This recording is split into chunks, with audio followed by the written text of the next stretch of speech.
Hi, welcome to another edition of Bringing Hope to Alzheimer's. I'm Ann Frazier, and welcome to our show. One of the things that I want to talk about today is let's talk about metabolic dysfunction or metabolic disease. If you've not heard of that, your metabolism is something that gives your body, it's your body's way of taking energy and using it. So you might hear of somebody who talks about, oh, I have really a low metabolism, or my metabolism's really high, I burn everything I eat. Or sometimes people don't even understand kind of where they're at, but they gain weight very quickly or easily. And that would be someone who has kind of maybe a lower or a slower metabolism. It could be due to all kinds of things. But anyway, let's kind of talk a little bit about metabolic dysfunction today and what that has to do with the brain. So the thing with the brain is it's only 2% of our body weight, but it actually burns about 20% of our body's energy. So it is like a computer, and it is processing information constantly. As you're driving, it's looking, your brain is, what am I seeing? And translating that into, I need to stop, I need to slow down, I need to pull over. All the while you're thinking of, where am I going next? And what do I have to do? So your brain is constantly working, constantly just computing information all of the time. And so your body needs really good energy. So we get our energy from the food that we eat, right? So we take in food, our body makes that into energy, expendable energy that we can utilize, and that goes for our muscles, it goes for our heart, our lungs, all the things, but 20% of it goes to making our brain work. So when we're looking at metabolic dysfunction, think about it as a really nice sports car.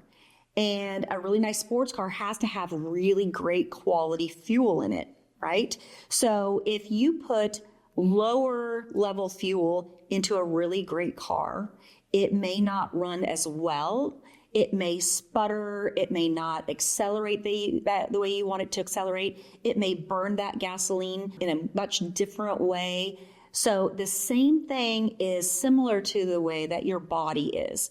So when you take in food, let's say that the first thing in the morning, you go to a coffee shop and you pick up a Danish of some sort and a mocha latte tea or coffee with all kinds of creams and sugars and flavors and pumpkin flavor or whatever, and that's your breakfast. So those types of things have a lot of sugar in them.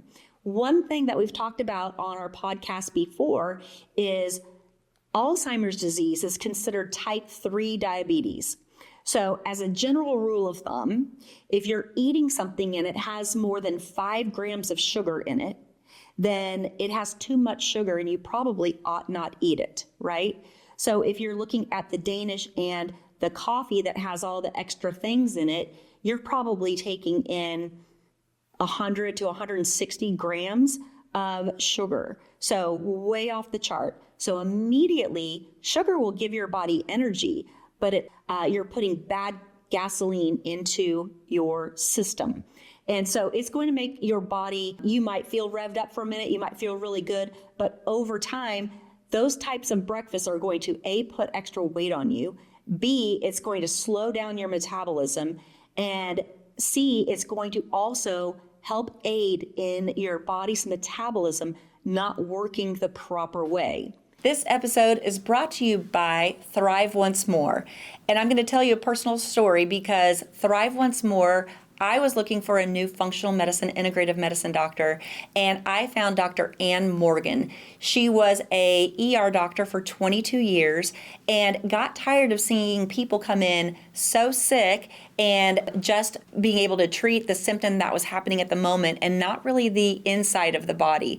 So she started her own practice called Thrive Once More, where she helps men and women figure out what medical issues are going on in the body and how to get to the root cause so you can actually heal and not just take a pill or do something that's going to just treat the symptom and not the problem.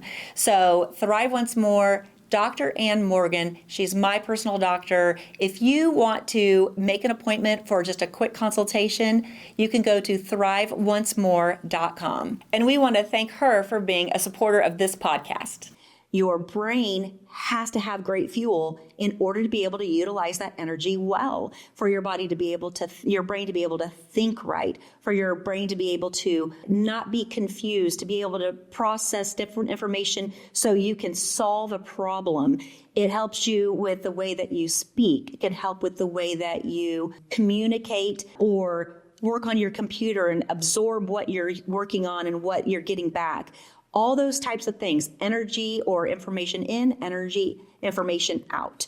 So metabolic dysfunction or metabolic disease is happening all the time. Many people are having so much trouble with their body utilizing energy the right way because they're putting the wrong fuel in their body. We all know we're supposed to eat right. We all know that we're supposed to have great quality food, but it's one of those things that I always say is easier said than done.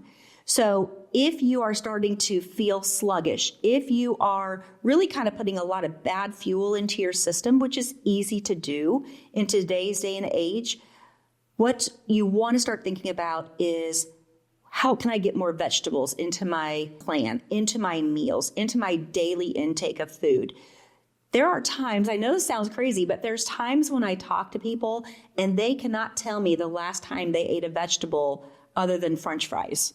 So if you can't name at least 5 to 8 vegetables you've eaten every day, then you're not getting enough vegetables. And I don't mean you have to have big mounds of each one, but a salad where you have maybe some spinach, maybe you have some romaine or some leaf lettuce, and then you add some radishes or some cucumbers, some carrots, maybe some peppers, maybe some onion, all these different vegetables. You can have zucchini, you can have squashes, all kinds of things. You can put a little bit of all that into a nice salad and make such a wonderful, full of vegetables, full of nutrients, vitamins, minerals into your system that is such great fuel for your brain.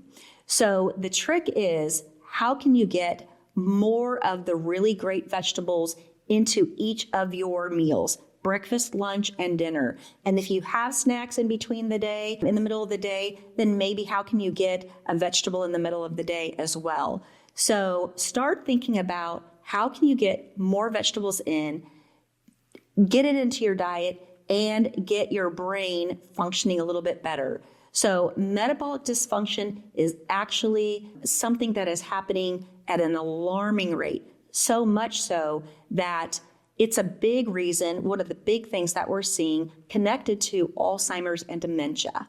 So if your family has had Alzheimer's or dementia in your heritage, in your past, in your family, then these are some things that you want to start paying attention to. Whether you're in your 30s, 40s, 50s, 60s, and on up, this is something that you cannot start too early on. So think about your metabolic, your processes in your system.